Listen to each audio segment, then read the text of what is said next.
Now my heart goes out to you for the situation in which you find yourselves. So I'm going to be merciful and I'm going to be brief.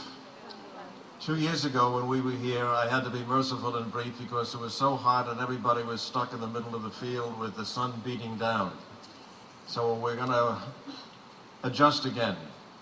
The first thing I want to mention to you this morning or this afternoon is the reason why we're here. We have a youth jamboree which has value in itself, but its main purpose is to send forth to mission the people who are representing the Archdiocese of Port of Spain at the World Youth Day. Now, one of the things that's going to happen for the people who are going to Madrid, some of whom are over there already, is they're going to experience, not read about, not hear about, but experience the Church Universal. You're going to experience hundreds and thousands of people who are gathered there for one reason, Jesus Christ. For no other reason. And one of the things that will happen as a result of that, you will very briefly have exposure to their culture, and they will have exposure to yours. And I'll tell you how that works, because it's happened at least twice before. You will meet people that you connect with, and you will continue to write to them. They will continue to write to you long after the World Youth Day is over.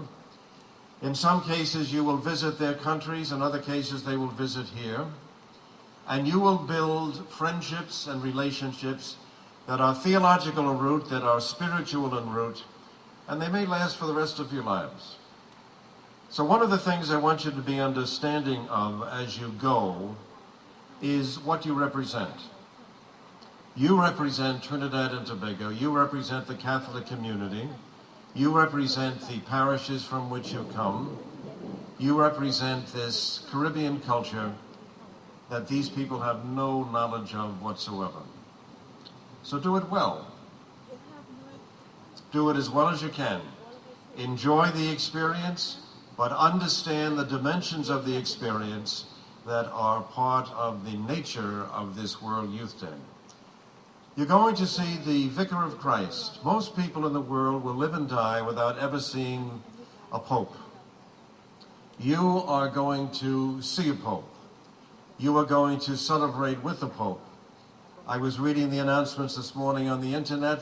You are going to be able to go to confession to the pope, who is going to hear confessions himself. You are going to be the beneficiaries of the consecration of all of you. All people who are part of the World Youth Day and those who have missioned them, consecrated to the Sacred Heart of Jesus, and that becomes important. You heard it in the responsorial psalm that was sung so nicely for you. That your relationship is heart to heart. It's your nature. It's our nature. The relationships are not from the head, they are from the heart. That's what makes them real, that's what makes them authentic, and that's what makes them persevering, if you allow your heart to be faithful to the other.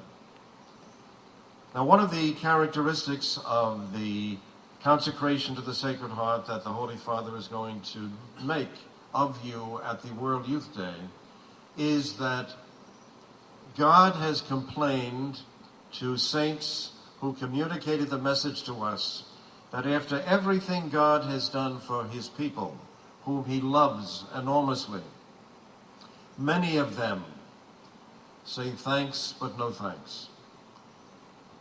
And therefore, one of the things they recommended, they, the saints, 1600s now, they recommended is devotion to the Sacred Heart, devotion to the Blessed Sacrament, and a comfort with the quiet that is necessary to make holy hours, or a briefer time if you're crunched for time, whereby you have a heart-to-heart talk with Jesus your Lord. Don't worry about formulas. Don't worry about canned prayers. Heart-to-heart talk with Jesus your Lord.